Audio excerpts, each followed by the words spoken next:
Guys, I hope that you guys are doing amazing wherever you are in the world. My name is Boom Shaka and I welcome you to my channel, to all of my videos on INFJs and other stuff. I hope that you guys enjoy them.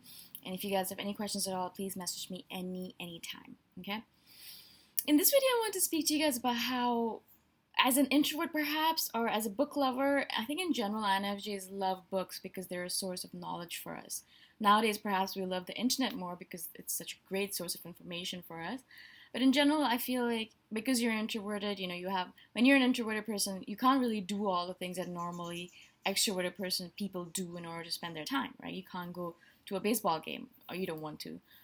Parties, pubs, bars, drinking, socializing, all that stuff is like kind of out of the question. Sometimes, occasionally, yes, but not all the time, right? And so a lot of our times we're spending by ourselves. And what do we do when we're by ourselves?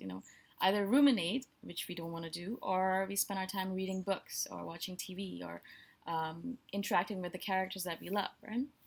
And so when I was a child, I'm so grateful because my mother taught me to start reading mystery novels, British mystery novels, and other amazing books very early on. I I still love books in general. I mean, I'm obsessed with books. I collect books, I hoard books, I obsess over books, right? But there are certain books that I am more obsessed than with others, and one of them is The Daily Stoic. It's a book by Ryan Holiday. It's about stoicism, and that's like one of my new obsessions. I just want to read it all the time. I just want to carry that book around with me every single day. I just want to read it all the time. I want to learn it. I want to talk about it. That's all I want to really do, right? But a couple of months ago, I carry this book with me everywhere, even when I'm traveling. That's one of the books that I carry with me every single place. That one and The Artist's Way by Julia Cameron for creative people. So those are the two books I always carry with me, even though, I might have to get rid of some clothes. Like, I don't have enough space for clothes, but I need these two books, right? And so I was carrying it around. I'm reading it every single day. And I left it somewhere by mistake, or I left it for a second, and I was speaking to someone. And by the time I came back, it was gone. Someone took it. And you know what? In the moment, I was like, oh my God, my precious book. Like, I had marked it up and everything. And I was really upset about it because, she or he was precious to me. But then I was like, you know what? It's fine. Like, they might have needed it more. They'll read it. They'll get benefit out of it. It's fine. All right. It's okay. And I bought another copy of the book. But because I'm so far away from all of the Amazons and all the amazing bookstores in the world, I had to kind of order it off of Book Depository, which ships everywhere in the world, by the way, for free. I love that site. But it takes forever for the book to arrive. So I've been waiting. I ordered it a month ago, and still I'm waiting, still not here yet. And it's weird because I have this kind of pain in my heart. Like, I'm waiting for my book, my Daily Stoic. I'm thinking about it. I'm dreaming about the book. I'm thinking about, okay, when the book comes, I'm going to open it right away and I'm going to sit and I'm going to read this part of it that I miss, and I'm going to make notes and I'm going to write my name on it. Just all this stuff. Like, I'm kind of fantasizing about this beautiful book of mine arriving, and then me sitting down reading it and relating to the book and to the characters in the book and all of the different things that I remember that I want to read again, reread again, over and over again, right? And I think this is kind of a character trait of obviously an obsessive INFJ, but I think maybe introverts in general and book lovers in general, like I miss the characters. I miss my book. I miss the Daily Stoic more than sometimes I miss my family. And now I'm saying it, and I'm not proud of this fact. I'm not saying it because I'm proud of it. I'm not saying it because I want you guys to commend me for it. It's a horrible thing to say. Can't believe I'm saying it out loud. I love my family. I really do. But the Daily Stoic is something that is close to my heart, and I keep it, and I actually sleep with it right by my bed. So I've been missing it for the last month and a half that I haven't had it. I've just been like thinking about her all the time, and I really have been missing her a lot. And so I can't wait to have her back by my side. And sometimes I feel like I think about the Daily Stoic, about my books, the books of my life, the loves of my life, more than I think about my friends. My friends will message me sometimes. And they're like, how are you? How are you doing? I'm like, oh man, I haven't messaged this person in a month and a half, 2 months. I haven't even thought about them. I don't know what's going on with them. Maybe really, I don't actually really care what's going on with them because I'm kind of obsessed with all the different things I'm doing right now. Again, a horrible thing to say. But in general, I look at how I miss people and how I miss my books. And I definitely miss my books and the characters in my books more than I miss anything else.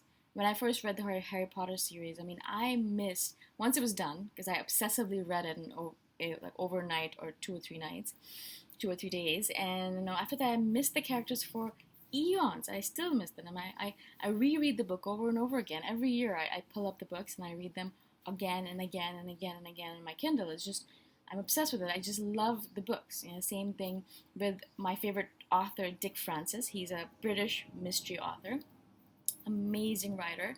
My mom actually introduced me to him, and he is brilliant. If you guys like horses and if you like mysteries, if you like British authors, you will love him. He's the best. He's the best out there. He's dead now, unfortunately, and I cried over that, actually. I didn't cry when my grandfather died, but I cried when Dick Francis died, which is, again, horrible thing to say, but that's how it is. Like, I'm obsessed with his books. I love him. I love the way his mind works. I love the way he writes. I love his characters. I love everything about him. I mean, I've read his books over and over again, I think at least 10 times, if not more, right? Now, we miss our books, we miss our characters, we miss that stuff more, I think, than we miss sometimes the people in our lives or the friends that are in our lives. A couple of days ago, my friend actually messaged me. She's like, "Oh, how are you doing? I just saw a picture of you, or I saw a video of you posted on your Facebook. It looks like you're having fun, blah, blah, blah." And so I'm like, "Yeah, I am. It's nice, blah, blah." And she said, so don't you miss friends or family back home? Like, don't you want to go back home? Like, don't you feel like sometimes you just want to go back home? And weirdly enough, I was kind of tired at the time, and I was kind of going to bed, going to sleep. So my filters were completely off. I wasn't thinking straight. And I'm like, no, I don't really miss anyone back home. The only thing I really miss are the sandwiches. They have really good sandwiches in Toronto, and they don't really have good sandwiches in Thailand. I said that. I messaged her with that, and as soon as I sent it, I was like, oh God, what's wrong with me? How can I say that? How can I say that I miss the sandwiches more than I miss the people? It might be the truth. Actually, it is the truth. I love the sandwiches in Toronto. There's this place that I go to called Forno Cultura. It's this Italian sandwich shop. Oh my God. Oh my God. I mean, I'm obsessed with that place. I have them on Instagram, and I drool over their sandwiches every single day, right? They don't have good sandwiches in Thailand. Or maybe I haven't found the right place. They just don't. I don't like it. So I miss them. I really miss that place. If I would go back, that's the first place I'd go visit. Of course, after my family, is the first place I'd go visit is Forno Cultura. It's so good. It's Forno, Forno Cultura, Cultura. It's on King Street. If you are in Toronto, or if you ever visit Toronto, or if you live there, go try it out. I love their sandwiches. They're brilliant, brilliant, brilliant. Everything they make is fresh. Everything's made by hand. It's a little bit more expensive than other places, but totally worth it. Anyways, they're not paying me to say this. I just love their sandwiches. So I just want to share this with you guys because I thought it was funny, because I said that to her and she laughed because she's like, "Oh, that's so funny." And she probably thought I was joking, and maybe because I have no filter on, maybe I was joking. I have no idea. I don't think I was, but I'm going to pretend like I was joking. But the reality is, a lot of times, there are things that I miss. I miss doing these videos every single day. Like, when I don't do them when I'm traveling, or when I don't have my computer on me, or when I'm like roaming around the world and I can't carry my webcam with me or my equipment with me, then I really miss it. I feel like this pain in my heart. I feel like something's missing. I wake up every day, I'm like, what is it? Did I drink enough water? Yeah, I did. I sleep well? Yeah, I did. What's going on? Why do I feel like there's something's missing? It's like breathing, you don't notice it until you stop, and you're like, wow. The same thing with my books, like my daily stoic. I'm waiting for her desperately. I want her back. I want to start reading her right away. So I miss her to death. The same thing with these videos. I miss them when I don't do them. And sometimes I do 2 or 3 a day, and I feel really, really, really good. I'm like, this is a good day. This is a good day. No matter what else happened in the world, no matter what was going on, if my mom was mad at me, if my brother was mad at me, if my father was mad at me, if, I had a fight with my friend, or if I door slammed someone, whatever else happened in the world doesn't matter, because I was able to do these videos, or I was able to read my favorite book, or I was able to eat my favorite sandwich.